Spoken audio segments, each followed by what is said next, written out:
Juudit. Juuditin kirjasta on olemassa hebreankielinen versio, joka on kokonaan jäänyt länsimaissa huomiotta. Apokryfikirjoihin tai deutekanosiin luettava Juuditi pohjautuu kreikan versioon, joka on myös olemassa hebrean kielellä. Mutta teksti on täynnä historiallisia asiavirheitä. Tämä hebrean teksti voi olla alkuperäinen, joka on myöhemmin laajennettu. Tässä niitä virheitä ei ole. Toisaalta voi olla tiivistelmä. Kertomus.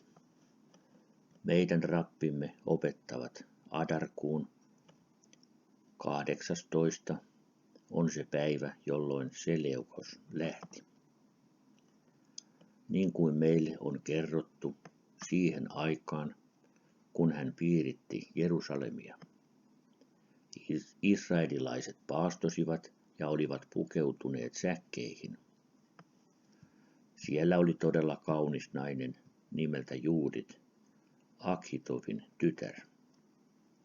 Hänellä oli joka päivä tapana rukoilla Jumalaa tuhkassa ja säkkipuvussa.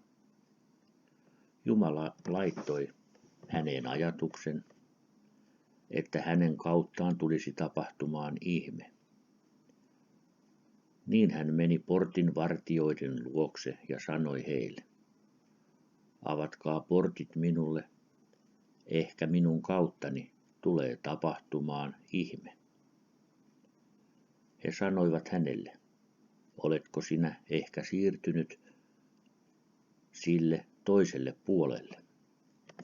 Hän vastasi, en varmasti ole. Niin he avasivat ne portit hänelle ja hän meni sinne Seleukosin leiriin. Hän ja hänen palvelijattarensa hänen kanssaan. Hän sanoi heille, minulla on salaista asiaa kuninkaalle. He menivät ja kertoivat kuninkaalle ja sanoivat hänelle, Jerusalemista on tullut kaunis nainen, ja hän sanoo, että hänellä on salaista asiaa kuninkaalle. Hän sanoi, antakaa hänen tulla. Hän meni kuninkaan eteen ja kumartui kasvoilleen hänen eteensä, ja sanoi hänelle, mitä sinä tahdot? Hän vastasi ja sanoi, Herrani kuningas, minä kuulun Jerusalemissa suureen perheeseen. Minun veljeni ja minun isäni huone olivat kuninkaita ja suuria pappeja, ja minä olen nyt kuullut heidän puhuvan sinusta, että tälle kaupungille on tullut aika langeta sinun käsiisi.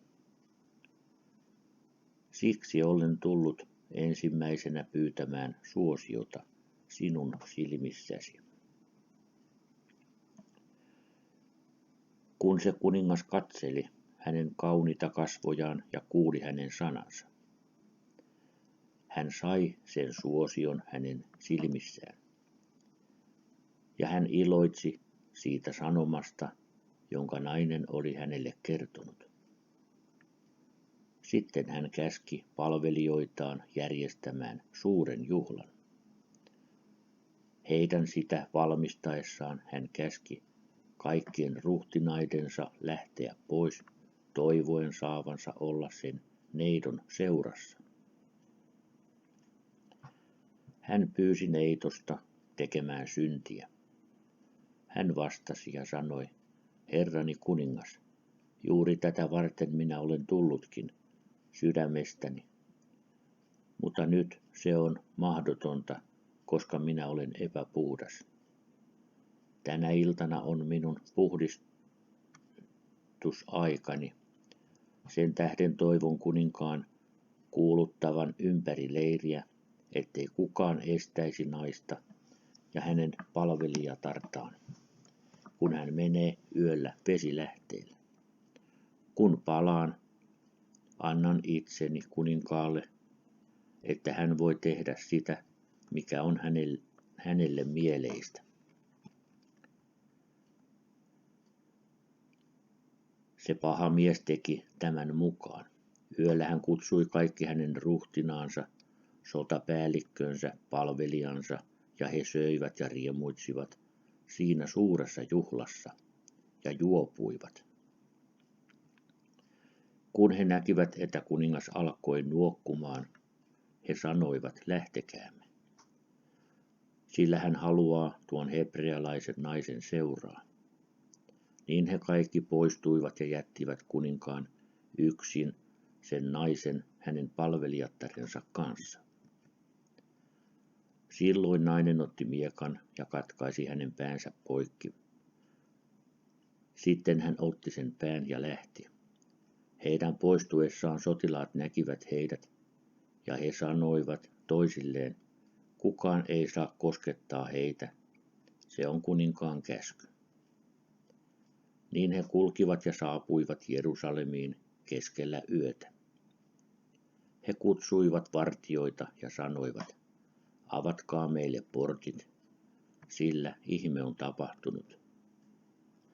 Vartijat vastasivat, eikö sinulle riitä, että olet saastuttanut itsesi? Haluatko israelilaisten verenkin? Niin hän vannoi heille, mutta he eivät uskoneet häntä ennen kuin hän näytti heille sen pahan kuninkaan pään.